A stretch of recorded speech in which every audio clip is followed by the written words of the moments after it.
Hello everyone, welcome to RC Camping and Crawling. Today we're going to try out the Land Rover Defender with the Traxxas kit I installed on it. It's also got the Traxxas Brushless power system, as well as the new Traxxas 2-speed transmission. So this thing's built up for the snow. Obviously we're not there yet, but it's getting there. It's cold, it's foggy. And just going to drive this thing around today on the trails, see what it does with the tracks. Then we'll get into the technical bits and show you all the construction and the parts at the end of the video. So enjoy the video.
Try to make it down this little hill. See if it does.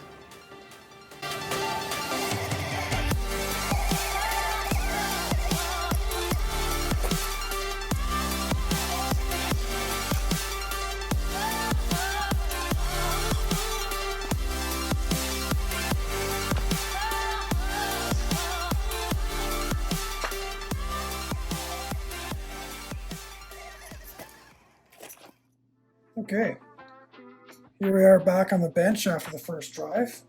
So I just wanted to spend some time and show everyone the work I've put into this and kind of what the idea came from. So I did use the Land Rover Defender body, and it is the TRX4M chassis and everything. So the body, I got some accessories up top here. I got a little sticker made for the side, Arctic Survey Specialist. Worry about the unfortunate acronym. I think it looks really cool from the front as well. It rides nice and high. I had to put quite a bit of work to get it to line up. So why don't I take this body off? Oh yeah, I was able to get the stock trail wheel on the back too, so it kind of looks kind of neat. So I'll put this over here. As for upgrades, I spent a lot of time under the hood with this one. So it's got the first and foremost, the new Traxxas Brushless motor here. It's really nice outrunner style. So the motor spins, the motor housing spins actually with the internal, so it's kind of cool. Really drives nice. It's super quiet. It tons of power too. I mean, I know this is just on a tracked vehicle, but definitely a great kit. I picked this one up from my local hobby shop as soon as I had it available, so very happy with that. I have it bolted to the 2-speed Traxxas transmission.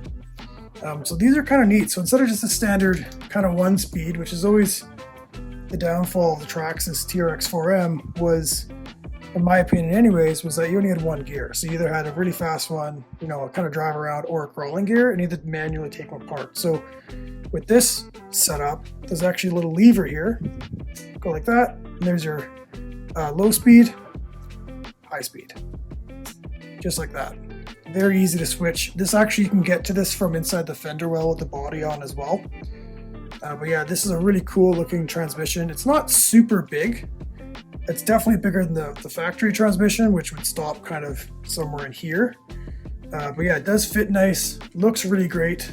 To talk more about the motor for a minute, the brushless motor, you can see the size difference. So here's the Traxxas 180 brushed motor. So the motor that comes with the stock is this big. If I compare it to that little brushless motor in there, it is like significantly smaller. It's amazing considering how much more power it makes. It is way, way smaller. So definitely cool to be able to get so much power from a smaller unit. When you switch the body and you put the brushless, when you switch the motor and you put the brushless kit in, you also have to switch the controller out, the ECM. So they give you an ECM in the kit too. So this is the brushless ECM. It's same mounting place, right? Typical Traxxas, actually, everything mounts up really, really nice. It just bolts in. It took minutes to install in that regard. It's a little taller than the standard one. Not much, but it's got that extra little hump on top. But it's not much bigger. The one thing that's great about this ECM though is you actually get more. You get a channel 3, so you can see that, but you actually get one more plug-in as well. So if you had a Traxxas TQI controller with the optional switch, you could actually pull a winch or do something like that with this. So you also have a lighting output. So if you compare that to the stock unit where you only have 3 total connections, and this one you have 4. So definitely cool. They have a different Traxxas style connection, which is a little, I'm assuming, proprietary kind of 4-plug setup there for the motor, which is fine. It went in there nice. And it still runs off the stock battery, so you don't even have to buy a new battery. So that's what we have for motor and transmission. The motor comes in a box, just like this. A little small box. It's all nicely put together. The motor comes wrapped in like a nice, foam cutout, like you would expect. And you even get a full color guide for exactly how to install it. Very handy. I mean, you can see it's not a ton of work to install it. But yeah, there's a little plate you got to install and stuff, but very, very simple. Very simple install. Tells you how to pair it and everything, so definitely cool. Definitely recommend this part for sure. In regards to the transmission, here's the transmission part number from Traxxas. And so here's the 2-speed internals, which is kind of neat. They're just brushed. It's not brushed, it's just bushings, not bearings, but I think that's okay. I just put some lubricant in there. It also comes with a nice guide how to install it. And I'll leave this up on the screen. Actually, these are the part numbers for all the spare pieces, which is hard to find online. So I'm just gonna pause that for a sec, or you can pause it. That'll give you all the part numbers you need for replacement parts. So what else comes in the bag is this little spare gear. So when you install it, it says that you have to install this extra gear, or this different gear, when you use the Traxxas portal axles. So I'm not exactly sure why, but you do need to put that extra gear in there. And one last thing to chat about before I start soloing off the tracks is I did put on the Injora carbon fiber chassis. The main reason I did that is because it looks cool, A, and B, it gives you more shock mounting points. So I was able to better align these tracks with the different shock mounts. So there's the part number for those guys.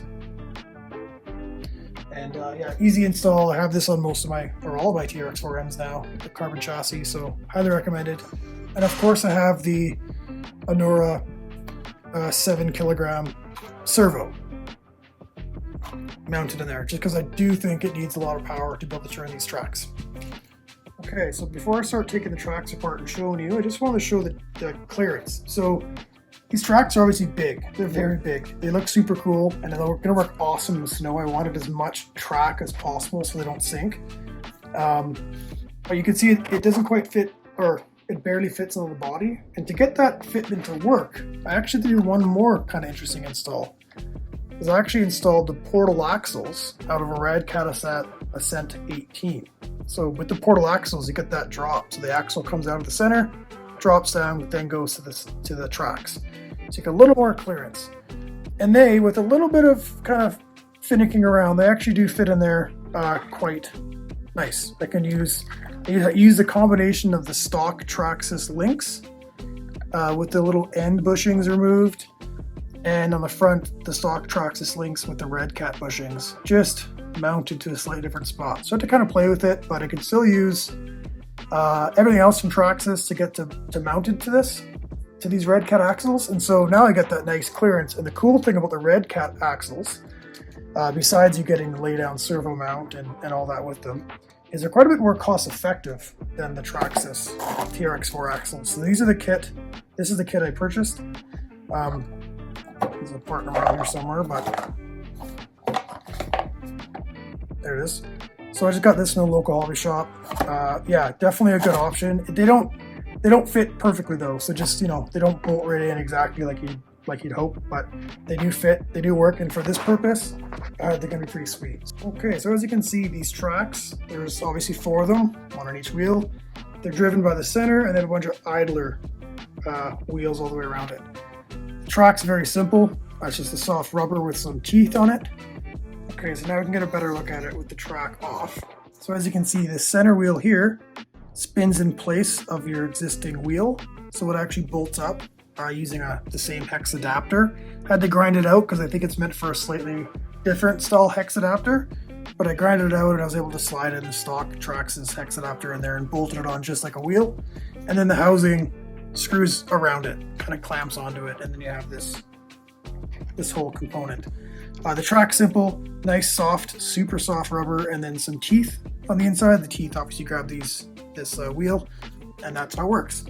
One thing to note, or what's kind of interesting, is I actually had to grind out with a little Dremel each of these housings so that they would fit around the portal covers. So the idea there is so they don't spin, obviously, right? So they're kind of locked in place, and then just the wheel spins. So that wasn't too bad. It only took a few minutes per wheel. It was definitely fun to do. A little time consuming when you kind of add it up. You got to do it 4 times, but I did enjoy the process, and definitely kind of cool. I think it looks really, really cool. So you can see how that outrunner style motor works, right? It spins, and then slowly that spins the whole unit. So yeah, it works quite well. Accelerates fine, turns, all that good stuff. Yeah, really cool little motor. Thank you everyone so much for watching. That does it for me today. Got a good look at this vehicle now, see kind of how I made it. Really looking forward to driving this in the snow. Obviously that's the point, driving this on the grass and the dirt isn't really what it's meant for. So really looking forward to getting some good videos, some good shots of this thing running outside. Plan is to possibly even build a trailer to tow behind it, maybe with some skis on it, following the research specialist kind of slogan. So see what I can build for that. Just trying to have a lot of fun with this. Maybe even put a plow on the front of it. So we'll see how that goes. But as always, thank you so much for watching, and we'll see you next time.